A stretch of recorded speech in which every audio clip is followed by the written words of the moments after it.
Now this is a story all about how Calc flipped my world upside down. And I'd like to take a minute to talk about class, and I'll tell you how Calc kicked me down in my ass.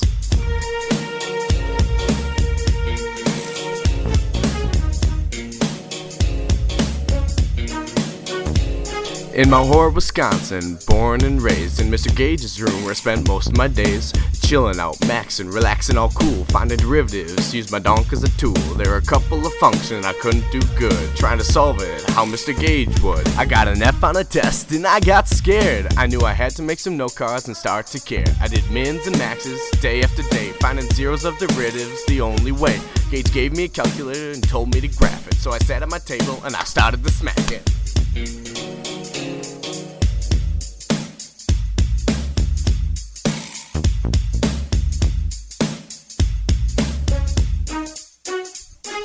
My donk is dead, yo, this is bad. Gotta do the derivative in my head. Drop the n in the front, then the n minus 1. It's easy as that, even when you're dumb.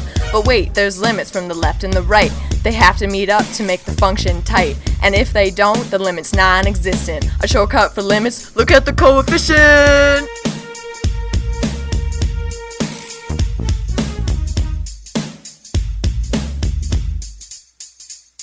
One day we had a test. I walked into class. Mr. Gage looked at me and said, "You're not gonna pass." I responded, "Yo, have a little faith."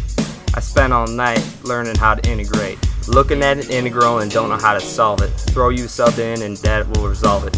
Prove Gage wrong and get an A on the test. Feeling exhausted like I needed a rest. Walked in the AP test round 7 or 8. Gotta be honest, I wasn't feeling great. 4 hours passed and it was finally done. Calc's all finished, it was actually kinda fun.